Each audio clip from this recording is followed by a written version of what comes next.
মাধ্যমিক পরীক্ষার আর মাত্র তোমাদের 1 মাস বাকি আছে, মাত্র 1 মাস। যারা তোমাকে অবহেলা করেছিল, তাচ্ছিল্য করেছিল, অবহেলিত করেছিল, তাদেরকে দেখিয়ে দেওয়ার সময় হচ্ছে এই সময়টা। কিন্তু এখনো পর্যন্ত অনেক স্টুডেন্ট আমাকে কমেন্ট করে বলছে যে স্যার এখনো পর্যন্ত আমাদের তেমন কোনো পড়া হয়নি, আমরা সারা বছর ঘুরে ফিরে বন্ধুদের সঙ্গে আড্ডা মেরে কাটিয়েছি, সুতরাং স্যার ভয় হচ্ছে আমরা যেন ফেল না করে যাই। তাদের জন্য আমি বলছি চিন্তার কোনো কারণ নেই, কারণ আমি রাজা মন্ডল আমি নিয়ে চলে এসেছি এমন একটি স্ট্র্যাটেজি নিয়ে, যে স্ট্র্যাটেজিটা ফলো করে মাত্র 1 মাসে তুমিও পারবে ইংরেজিতে একটি দুর্দান্ত রেজাল্ট করতে। এই একটা মাস তোমাদের জীবনের সবচাইতে গুরুত্বপূর্ণ সময়। যারা তোমাকে অবহেলা করেছিল, তাচ্ছিল্য করেছিল, তাদেরকে দেখিয়ে দেওয়ার সময় যে তুমি কি করতে পারো। কারণ পৃথিবীর সবচাইতে বড় প্রতিশোধ হলো নিজেকে প্রতিষ্ঠিত করে দেখানো। তুমি যদি মাধ্যমিকে একটা দুর্দান্ত রেজাল্ট করতে পারো, তাহলে দেখবে তাদের অপমানের জবাব কিন্তু তারা পেয়ে যাবে। তুমি ক্লাস 5 থেকে ক্লাস 9 পর্যন্ত কি রেজাল্ট করেছো কেউ কিন্তু দেখতে আসবে না, কিন্তু মাধ্যমিকের রেজাল্ট কিন্তু সবাই জানতে চাইবে। যেদিন তোমার রেজাল্ট আউট হবে মাধ্যমিকের, সেদিন তোমাদের বিভিন্ন রিলেটিভ তোমার বাবা মাকে ফোন করে জানতে চাইবে যে তোমার ছেলে কেমন রেজাল্ট করলো। এবার যদি তুমি মাধ্যমিকে ভালো রেজাল্ট করো, তাহলে তোমাদের বাবা মায়েদের বুক কিন্তু গর্বে ভরে উঠবে, এবং যদি ঠিক তার উল্টোটাই হয়, যদি তোমরা খারাপ রেজাল্ট করো, তাদের মুখ কিন্তু অনেকটাই ছোট হয়ে যাবে। সুতরাং তোমাদের এই একটা মাস তোমাদের জীবনের সবচাইতে গুরুত্বপূর্ণ সময়। তোমরা তোমাদের জীবনটাকে পরবর্তী কয়েক বছর তোমরা কিভাবে কাটাবে তার উপর নির্ভর করছে এই মাধ্যমিকের রেজাল্ট। সুতরাং এই সময়টা একদম নষ্ট করবে না। এবং আমি আজকে দেখাবো কিভাবে মাত্র 1 মাস পরে ইংরেজিতে একটি দুর্দান্ত রেজাল্ট করা যায়, তা নিয়ে বিস্তারিত আলোচনা। তোমরা পুরো ভিডিওটা মন দিয়ে দেখো, আশা করছি তোমাদের এই ভিডিওটা অনেক উপকারে আসবে। So without any wasting time, let's start the video. Seen, unseen, grammar, writing, এই 4টে স্টেপেই তো আমাদের সমস্ত প্রশ্ন হবে, কিন্তু আমাদের ভালো করে বুঝতে হবে যে কোথা থেকে কেমন ভাবে আমাদের পড়লে আমরা নিশ্চিত কমন পাবো। দেখো তোমাদের কিন্তু আমি যেটাই বলছিলাম, সিন, আনসিন, গ্রামার এবং রাইটিং, এই 4টে স্টেপেই তোমাদের প্রশ্নগুলো হবে, কিন্তু ভালো করে জিনিসগুলো বোঝো। দেখো সিন থেকে তোমাদের আসবে 20 নম্বর। এই 20 নম্বরটাকে নিয়ে একটু আমি বলি। এখানে 20 নম্বর যে সিন থেকে তোমাদের টেক্সট বুক থেকে যে আসবে, সেখানে 4টে গল্প এবং 4টে কবিতা আছে, তোমরা প্রত্যেকেই সেটা জানো। কিন্তু সেখান থেকে আমি কোন গল্প এবং কোন কবিতাটা একদম নিশ্চিত তোমাদের মাধ্যমিক 2025-এ আসতে চলেছে, তার উপরে আমার ভিডিও তৈরি করা আছে। আমি ডেসক্রিপশন বক্সে সেই লিঙ্ক দিয়ে দিচ্ছি, তোমরা সেখানে গিয়ে সেই পুরো ভিডিওটা দেখে নিতে পারো। তোমরা সেখানে যদি ভিডিওটা দেখো, তাহলে নিশ্চিন্তে তোমরা একদম থাকতে পারো যে যেটা বলা আছে সেই সিনে, সেখান থেকেই তোমাদের প্রশ্ন আসবে। দেখো সিন থেকে আমি যে গল্প এবং কবিতাটা বলে দিয়েছি, সেটা কিন্তু মাধ্যমিক 2025-এ একদম নিশ্চিত ভাবে আসতে চলেছে। তাহলে দেখো সিন থেকে আর তাহলে কোনো ঝামেলা রইল না। তারপরে আছে কি আনসিন। আনসিন থেকেও কিন্তু 2টো পার্টে প্রশ্ন হয়, ভালো করে বোঝার চেষ্টা করো। একটা হচ্ছে 20 নাম্বার এবং একটা হচ্ছে 8 নম্বর। এই জিনিসটা কি আমি একটু তোমাদের বুঝিয়ে দিই। দেখো 20 থেকে যেটা আসছে সেটা হচ্ছে প্রশ্ন উত্তর আকারে আসছে। দেখো এখানে যে 20 নম্বর, সিনের যে 20 নম্বর এবং আনসিনের যে 20 নম্বর, মোট হচ্ছে কত? 40 নম্বর। এই 40 নম্বর কিভাবে আসবে? এই 40 নম্বর আমাদের কিন্তু প্রশ্ন উত্তর আকারে আসবে। সিন এবং আনসিন থেকে যে 40 নম্বর, সেটার উত্তর কিভাবে করতে হয় তা নিয়ে কিন্তু আমার আরো একটি ভিডিও, আর ডেসক্রিপশন বক্সে আমি সেই ভিডিও লিংক দিয়ে দিচ্ছি। সেখানে গেলে তোমরা সিন এবং আনসিন যে 40 নম্বরের উত্তর কিভাবে করতে হয় তা নিয়ে বিস্তারিত আলোচনা করা আছে, তোমরা সেখানে গিয়েও পুরো ভিডিওটা দেখে নিতে পারো। কিন্তু আজকের আমার আলোচনার বিষয় কিন্তু অন্য, কারণ সিন এবং আনসিন থেকে যে 40 নম্বর, এটা কিন্তু তোমরা যারা একটু ভালো করে পড়াশোনা করছো তারা কিন্তু অতি অবশ্যই করতে পারবে। কিন্তু বাকি দেখো এখানে 8 নম্বর যেটা, এটা কিন্তু সবচাইতে গুরুত্বপূর্ণ। এই 8 নম্বর এখান থেকে 8 মার্কস, এবং এখানে দেখো এখান থেকে রাইটিং এর যে 30 মার্কস, 30 মার্কস, এটা কিন্তু সবচাইতে গুরুত্বপূর্ণ। রাইটিং এ 30 নম্বর এবং আনসিনের যে সিমিলার ওয়ার্ড, সেখান থেকে 8 নম্বর, মোট কিন্তু এই 38 নম্বর। এই 38 নম্বর কিন্তু তোমাদের কাছে সবচাইতে গুরুত্বপূর্ণ। ভালো করে বোঝার চেষ্টা করো। তোমরা যারা একটু পড়াশোনা করছো বা বিভিন্ন বই নিয়ে প্র্যাকটিস করছো, তারা নিশ্চয়ই বুঝতে পারছো যে এখান থেকে সিন, আনসিন এটা কিন্তু করা খুবই সহজ, এবং গ্রামার কিছু অংশে হলেও একটু সহজ। তোমরা দেখো এখানে 20 নম্বর, এখানে 20, আর এই 12 হচ্ছে কত, মোট 52 নম্বর। এটা কিন্তু পাওয়া খুবই সহজ, 52 নম্বরটা কিন্তু পাওয়া খুবই সহজ। কিন্তু 52 নম্বর ছাড়া যে 38 নম্বর তোমাদের যেটা থাকে এটা কিন্তু তুলনামূলক একটু ডিফিকাল্ট। সুতরাং আজকের আমি এই ভিডিওতে প্রথমে এই 38 নম্বরটা কিভাবে পাওয়া যায় সেটা নিয়ে আলোচনা করব, তারপরে এই 52 নম্বর পাওয়ার কৌশলটা কি সেটা আমি আলোচনা করব। 38 নম্বরটা কিন্তু খুবই গুরুত্বপূর্ণ। দেখো 38 নম্বরটা কিভাবে আসে, দুটো পার্টে আসে। একটা হচ্ছে সিমিলার ওয়ার্ডে আসে, সিমিলার ওয়ার্ড বা নিয়ারেস্ট মিনিং যাই বলো না কেন, সেখান থেকে কিন্তু 8 নম্বর তোমাদের আসবে। ভালো করে জিনিসটা বোঝার চেষ্টা করবে, সেখান থেকে তোমাদের 8টা নম্বর কিন্তু আসে, এবং এখান থেকে বাকিটা নম্বর আসে রাইটিং থেকে 30 নম্বর। আমি রাইটিং নিয়ে একটু পরে আলোচনা করছি, আগে আমি সিমিলার ওয়ার্ড নিয়ে আলোচনা করি যে এই সিমিলার ওয়ার্ডটা কি। সিমিলার ওয়ার্ড হচ্ছে সমার্থক শব্দ, যে কোনো একটা ওয়ার্ডের বিভিন্ন সমার্থক শব্দ হয়ে থাকে। আমি একটা উদাহরণ দিয়ে বুঝিয়ে দিচ্ছি। ধরো স্মাইল দিয়ে দিল পরীক্ষায়, স্মাইলের সমার্থক শব্দ সেটা কি, সেটা আনসিন প্যাসেজে সেটা দেওয়া থাকবে এবং তোমাকে খুঁজে নিয়ে লিখতে হবে। অর্থাৎ ব্যাপারটা আরেকটু ভালোভাবে বোঝানোর চেষ্টা করছি। দেখো ধরো তোমার এখানে 1 নম্বরে দিয়ে দিল স্মাইল, দিয়ে এখানে একটা বক্স করে দিল, ভালো করে কথাটা বুঝবে। এখানে 1 2, এখানে একটা প্রশ্ন দিল, আবার এখানে একটা বক্স দিল। আমি উদাহরণ দেওয়ার জন্য বোঝাচ্ছি। দেখো এখানে লিখছি, উদাহরণ দেওয়ার জন্যই লিখছি। দেখো 3 4, এখানে বিভিন্ন বক্স করে দিলে, এরকম 4টে প্রশ্ন দেবে, স্মাইলের মতো আরো 4টে ওয়ার্ড দেবে এবং এরকম 4টে বক্সও করে দেবে। এই স্মাইলের যে সমার্থক শব্দ, তোমাদের প্রশ্নে যে আনসিন প্যাসেজ আছে, সেই আনসিন প্যাসেজে স্মাইলের সমার্থক শব্দটা নিয়ে এখানে লিখতে পারলেই তোমরা 2 মার্কস করে পাবে। তাহলে 4টে আছে, 4টের জন্য কত নম্বর, 8 নম্বর। কিন্তু এই যে স্মাইলের সমার্থক শব্দ আমরা যদি না জানি তাহলে আমরা নিশ্চয়ই লিখতে পারবো না, আর এখানে কোনো গোপন সূত্রও নেই। তাহলে তোমরা কিভাবে এই 8 নম্বরটা পাবে? এখানে যে গোপন সূত্র থাকলে না হয় বলে দিতাম, তাহলে তোমরা পেয়ে যেতে, কিন্তু এখানে তো তেমন কোনো গোপন সূত্র নেই। তাহলে এই জায়গাটা পাওয়ার তাহলে উপায়টা কি? আমরা কি এখানে পরীক্ষায় নাম্বার ছেড়ে দিয়ে আসবো? একদমই নয়, এই উত্তরটা কিন্তু আমাদের লিখতেই হবে। দেখো তোমাদের কাছে কিন্তু আর 30টা দিন বাকি আছে, ভালো করে বুঝে নাও কথাটা। 30 দিন বাকি আছে, তাহলে তোমাদের এই 30 দিনে করণীয় কি হবে, যে কিভাবে পড়লে আমরা এই সমার্থক শব্দটাকে খুঁজে পাবো। যদি এটা তোমরা প্রথম থেকে গুরুত্ব দিতে তাহলে হয়তো এত সমস্যা হতো না, কিন্তু এই 30 দিন যেহেতু বাকি আছে, 30 দিনে কিভাবে পড়লে আমরা কিভাবে এই 8 নম্বরটার উত্তর করতে পারবো তা নিয়েই আলোচনা। দেখো তোমাদের যে বইগুলো আছে, তোমাদের এবিটিএ, ডব্লিউবিটিএ বা বিভিন্ন ধরনের টেস্ট পেপার বা তোমাদের যে প্রশ্ন বিচিত্রাগুলো আছে, সেই বই একটা নেবে।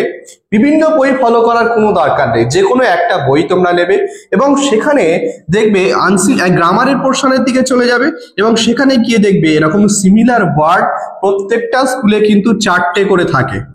তোমরা প্রত্যেক দিন মোট 2টো করে স্কুলে সিমিলার ওয়ার্ড নেবে, অর্থাৎ 8টা করে পার ডে, কিন্তু 8টা করে তোমাদের সিমিলার ওয়ার্ড মুখস্থ করতে হবে। পার ডে যদি তোমরা 8টা করে সিমিলার ওয়ার্ড খুঁজে নিতে পারো, সেটা খাতায় যদি পরপর ডে 1-এ তোমরা কি করছো, ডে 1-এ 8টা তোমরা সিমিলার ওয়ার্ড লিখলে এবং তার উত্তরগুলো যে দেওয়া থাকে সেই উত্তরগুলো আনসিন প্যাসেজ থেকে তোমরা যে কোনো ভাবে কারো শিক্ষকদের সহায়তার মাধ্যমে হোক বা অনেক সময় অনেক বইয়ের পেছনে উত্তর দেওয়া থাকে, সেখান থেকে ওই আনসিন প্যাসেজের উত্তরগুলো লিখে নিলে। তাহলে পার ডে তোমরা 8টা করে যদি করো, পার ডে যদি তোমরা 8টা করে করো, তাহলে 30টা দিন বাকি তোমাদের। তাহলে কটা হবে, 3 আসতে 24, অর্থাৎ 240টা তোমার আনসিন প্যাসেজের ওয়ার্ড তোমার মুখস্থ হয়ে যাচ্ছে। তাহলে পার ডে তোমরা যদি 8টা করে করো তাহলে তেমন কোনো কষ্ট কিন্তু তোমাদের হবে না, কিন্তু দিন শেষে 1 মাস শেষে তোমাদের কিন্তু কি হবে, 240টার একটা ওয়ার্ড স্টক তোমাদের মুখস্থ হয়ে যাবে। একটা কথাই মনে রাখবে, এটা যদি তোমরা মুখস্থ বিদ্যের উপরে যদি পুরোপুরি নির্ভরশীল না হও তাহলে কিন্তু সমস্যায় পড়তে হবে, কারণ এই সমার্থক শব্দ পুরোপুরি ওয়ার্ড স্টকের উপর নির্ভর। তোমরা যদি প্রথম ডে 1 থেকে মানে মাধ্যমিক ক্লাস 10 শুরুর প্রথম থেকে যদি এটার উপরে গুরুত্ব দিতে, তাহলে কিন্তু এই সমস্যাটা দেখতে হতো না। যেহেতু আর 30টা দিন বাকি, এভাবে তোমরা যদি করো তাহলে কিন্তু অনেক উপকৃত হবে। তাহলে 30টা দিন মানে তুমি ভেবে নাও তাহলে কটা স্কুল করতে পারছো, বুঝতে পারছো? প্রায় 30টা দিন মানে পার ডে যদি দুটো করে করো তাহলে 60টা স্কুল তোমরা কিন্তু করতে পারবে, যেটা একটা বইয়েরও তাহলে দুটো বই নিয়ে তোমাকে করতে হতে পারে। তাহলে কিন্তু তোমরা এই যে আনসিন এই সিমিলার ওয়ার্ডের সিমিলার ওয়ার্ড যেটা তাই আনসিন প্যাসেজ থেকে, সেখানে তোমরা হিরো হয়ে উঠবে। শুধু এই 8 নম্বরের জন্যই নয়, কিন্তু ভালো করে কথাটা বুঝবে, 240টা ওয়ার্ড, নতুন ওয়ার্ড স্টক যখন তোমার হয়ে যাবে, তখন আনসিন প্যাসেজের ওই যে মানে বুঝতে আমাদের যখন অসুবিধা হয়, সেই মানে বোঝাটাও কিন্তু অনেক সহজ হবে যদি তোমার এই 240টা নতুন নতুন ওয়ার্ড তোমার ওয়ার্ড স্টকে চলে আসে। সুতরাং এটা কিন্তু একটু গুরুত্ব দিয়ে আমাদের করা উচিত। ভালো করে ব্যাপারটা বোঝাও এবং আনসিন প্যাসেজের যে সিমিলার ওয়ার্ড সেটা এইভাবে করলে আশা করছি তোমরা কিন্তু কমন পাবে। সুতরাং এই ছিল আজকের আমার এই আনসিন প্যাসেজ নিয়ে কথা। এবার দেখো, তাহলে আমরা তো 38 নম্বর নিয়ে কথা বলছি। 38 নম্বরের মধ্যে আমরা তো বুঝতে পারলাম যে এই সিমিলার ওয়ার্ডটার উত্তর কিভাবে করতে হয়। এবার আমরা আলোচনা করব যে সবচাইতে গুরুত্বপূর্ণ যে রাইটিং স্কিল, সেখান থেকে 30 নম্বর আসবে। এটা আমরা এখন যেহেতু 30 দিন বাকি আর মাত্র, এই 30 দিনের মধ্যে আমরা কিভাবে শেষ করতে পারি আজকে তা নিয়ে আমার এই আলোচনা। ভালো করে কথাটা বুঝবে। দেখো, তোমাদের সিলেবাসে, মাধ্যমিক যে সিলেবাস, সেই সিলেবাস থেকে কিন্তু দেখো কি কি আসে। লেটার রাইটিং আসে, স্টোরি আছে, প্রসেস আছে, প্যারাগ্রাফ আছে, বায়োগ্রাফি আছে, রিপোর্ট আছে, নোটিশ আছে, সামারি আছে এবং ডায়লগ আছে। এতগুলো দেখে সত্যি তোমরা অনেক বোর্ড ফিল করছো যে স্যার এতগুলো এখন পর্যন্ত কিভাবে করব। এই তো মাত্র 30টা দিন বাকি, তোমাদের চিন্তার কোনো কারণ নেই। আমি যেভাবে বলছি একটু সেভাবে ভালো করে বোঝার চেষ্টা করবে, তাহলে আর কোনো অসুবিধা হবে না। দেখো, এখান থেকে দেখো তোমাদের যে মাধ্যমিক সিলেবাসে হয়তো এটা আছে, কিন্তু সামারি এবং ডায়লগ তেমন ভাবে তোমাদের পরীক্ষায় দেওয়া হয় না। সুতরাং এই জায়গাটাকে আমরা বাদ দিলেও দিতে পারি, কোনো অসুবিধে নেই। তাহলে পড়ে রইল কি, লেটার, স্টোরি, প্রসেস, মোট 7টা আইটেমস। এবার 7টা আইটেমসটাও তো অনেকটা বেশি হয়ে যাচ্ছে। তাহলে আমরা 7টা আইটেমসটা করে কিভাবে যাব? একটা বলছি, ভালো করে মন দিয়ে ব্যাপারটা বুঝবে। এই রাইটিং স্কিলের উপরে, রাইটিং স্কিল কিভাবে পড়লে বা কোনগুলো করলে আমরা মাধ্যমিক 2025-এ কমন পাবো, তা নিয়ে কিন্তু আমার একটা বিস্তারিত ভিডিও আলোচনা করা আছে। তোমরা সেখানে গিয়ে সেই ভিডিওটি সম্পূর্ণ কিন্তু দেখে নিতে পারো এবং আশা করছি সেই ভিডিওটা যদি তোমরা একবার দেখতে পারো, তাহলে কিন্তু রাইটিং স্কিলে তোমাদের কোনগুলো করতে হবে বা কোনগুলো মাধ্যমিক 2025-এ অতি অবশ্যই আসতে চলেছে, সেগুলো তোমরা বুঝতে পারবে। সুতরাং আমি ডেসক্রিপশন বক্সে সেই লিঙ্ক দিয়ে দিচ্ছি, তোমরা সেখানে গিয়ে সেই ভিডিওটা কিন্তু অতি অবশ্যই দেখে নেবে, দেখলে কিন্তু অনেক উপকৃত হবে। তারপরে দেখো, আমি এখানে আলোচনা করছি প্রত্যেক বছর কিন্তু লেটার রাইটিং তোমাদেরকে দেওয়া হয়, এটা তোমরা প্রত্যেকে জানো। প্রত্যেক বছর এই লেটার রাইটিং কিন্তু তোমাদের দেওয়া হয়, মাস্ট দেওয়া হয়। ঠিক আছে, লেটারকে দুটো পার্টে ভাগ করা হয়, একটা হচ্ছে ফর্মাল, একটা ফর্মাল লেটার, একটা হচ্ছে ইনফর্মাল লেটার। ফর্মাল এবং ইনফর্মাল। তাই এবছরের জন্য তোমাদের ফর্মাল লেটারটা বহু গুরুত্বপূর্ণ, মানে বেশ গুরুত্বপূর্ণ ফর্মাল লেটার। তোমরা এই ফর্মাল লেটার ধরে নাও এবছর মাধ্যমিক 2025-এ এসেই গেছে। তোমরা এই ফর্মাল লেটারটা কিভাবে লিখতে হয় ভালো করে বোঝো। ফর্মাল লেটার লেখার যে প্রসেস, সেই প্রসেসটা জেনে যাবে। এখন কিন্তু মানে প্রত্যেকটা লেটার মুখস্থ করার সময় নেই, কথাটা ভালো করে বুঝবে। এই সময় যদি মুখস্থ বিদ্যার দিকে চলে যাও, যে সমস্ত letter writing, formal letter writing মুখস্থ করবে এবং তুমি পরীক্ষায়, তাহলে কিন্তু অনেক অসুবিধায় পড়তে হবে। কারণ এই ফর্মাল লেটার মুখস্থ করতে গিয়ে বা রাইটিং স্কিলটা করতে গিয়ে বাকি সাবজেক্টগুলো কিন্তু তোমরা অনেক সমস্যায় পড়তে হয়। তাহলে এই সময় শুধু কাজ হচ্ছে যে এই যে ফর্মাল লেটারের যে ফরম্যাট, সেটা কিভাবে লিখতে হয় একটু জেনে যাও। কথাগুলো ভালো করে বোঝার চেষ্টা করবে। যেহেতু আমি কম সময়ের জন্য বলছি, যারা ভালো স্টুডেন্ট, যারা প্রথম থেকে পড়ছো, তারা কিন্তু আমার যে সাজেশনটা আছে, আমার যে সাজেশন, যে মাধ্যমিক 2025-এ রাইটিং এর যে সাজেশন, সেই রাইটিং এর সাজেশন কিন্তু পুরোপুরি ফলো করছো। কিন্তু যারা এখনো পর্যন্ত সেইভাবে পড়া হয়নি, তাদের জন্য আমি বলছি ফর্মাল লেটারটা ভালো করে করে যাবে, যে ফর্মাল লেটার লেখার যে ফরম্যাট সেটা করবে। এবার দ্বিতীয় দেখো, স্টোরি রাইটিং। স্টোরি কিন্তু এবছরের জন্য ভেরি ভেরি ভেরি ইম্পর্টেন্ট। কারণ যেটা আমি বলছিলাম যে মোট 3টে তো আসবে রাইটিং স্কিল, এই 7টা আইটেমস এর মধ্যে যে কোনো 3টে তোমাদের দেবে এবং সেই 3টেই করতে হবে। তার মধ্যে দেখো, একটা আমি বলে দিলাম যে ফর্মাল লেটার, এবং আরেকটা বলছি আমি স্টোরি। এই দুটো কিন্তু মাধ্যমিক 2025-এ একদম নিশ্চিতভাবে আসতে চলেছে। তাহলে তিনটের মধ্যে তো দুটো আমি নিশ্চিত করে বলে দিলাম, তাহলে পড়ে থাকছে আর একটা। তাহলে এখানে কি প্রসেস রাইটিংটা করলে হয়ে যাবে? প্রসেস রাইটিংটা গুরুত্বপূর্ণ। বিগত কয়েক বছরে প্রসেস রাইটিং কিন্তু আমাদের পরীক্ষায় আসেনি। সুতরাং এবছরের জন্য আমার মন বলছে বা আমার স্ট্র্যাটেজি আমার মনে হচ্ছে যে এবছর মাধ্যমিক 2025-এ প্রসেস রাইটিংটা আসতে পারে, কিন্তু এটা আমি নিশ্চিত নয়। এখানে নিশ্চিত আমি ফর্মাল লেটার এবং স্টোরি রাইটিং এটা কিন্তু নিশ্চিত, বাট এটা কিন্তু আমি নিশ্চিত নয় যে প্রসেস রাইটিংটা তোমাদের মাধ্যমিকে আসবে। এখান থেকে দেখো এই প্রসেস রাইটিং তোমরা করছো, তার সঙ্গে সঙ্গে আমাদের প্যারাগ্রাফ রাইটিং এবং বায়োগ্রাফি রাইটিংটাও দেখে যেতে হবে। এবার ভালো করে বোঝো, তাহলে আমরা তো মোট 5টা পেলাম, তাহলে তিনটের মধ্যে দুটো হচ্ছে কি কি, এই যে লেটার, ফর্মাল লেটার এবং স্টোরি রাইটিং এটা তো করছি, কিন্তু তার সাথে সাথে প্রসেস, প্যারাগ্রাফ এবং বায়োগ্রাফি এটাও আমাদের করে যেতে হবে। দুটো এখান থেকে অবশ্যই কমন পাচ্ছি, কিন্তু আর একটার জন্য আমাদের এই তিনটে করতে হচ্ছে। ভালো করে কথাটা বোঝার চেষ্টা করো। তাহলে একটার জন্য প্রসেস করতে হচ্ছে, প্যারাগ্রাফ করতে হচ্ছে, বায়োগ্রাফি করতে হচ্ছে। তাহলে বেশি গুরুত্বপূর্ণ প্রসেস এবং প্যারাগ্রাফ তো এবং বায়োগ্রাফিটাও কিন্তু দেখে যেতে হবে। এবার কথা হলো কি, তাহলে এতগুলো রাইটিং স্কিল আমরা কিভাবে মুখস্থ করব? তার জন্য আমি বলছি প্রত্যেকটা, এই যেমন প্যারাগ্রাফের যে ফরম্যাট, বায়োগ্রাফির যে ফরম্যাট, প্রসেসের যে ফরম্যাট, স্টোরির যে ফরম্যাট এবং লেটার রাইটিং এর যে ফরম্যাট, এই ফরম্যাট গুলোই তোমরা মুখস্থ করো। এই ফরম্যাট গুলোই যদি একটা করে ফরম্যাট বা দুটো তিনটে করে ফরম্যাট যদি তোমরা মুখস্থ করে যেতে পারো, যাই আসুক না কেন তোমরা লিখে আসতে পারবে, প্রশ্ন অন্তত ছেড়ে আসবে না। এবং যারা ভালো স্টুডেন্ট তাদের জন্য বলছি, যারা আগে থেকেই পড়ছো তারা এই স্ট্র্যাটেজিটা ফলো করবে না, তারা ফরম্যাটের সাথে সাথে ভালো করে ডিটেলসেও বিভিন্ন রাইটিংস গুলো মুখস্থ করবে যদি তোমরা ফুল স্কোর করতে চাও। তাহলে দেখো এখান থেকে করণীয় কি, এখান থেকে বায়োগ্রাফির আমার চ্যানেলে ফরম্যাট দেওয়া আছে, তোমরা সেখানে গিয়ে দেখতে পারো। প্যারাগ্রাফের ফরম্যাট আমি দিয়ে দেবো একটা একটা করে। প্রসেসের ফরম্যাট দেওয়া আছে।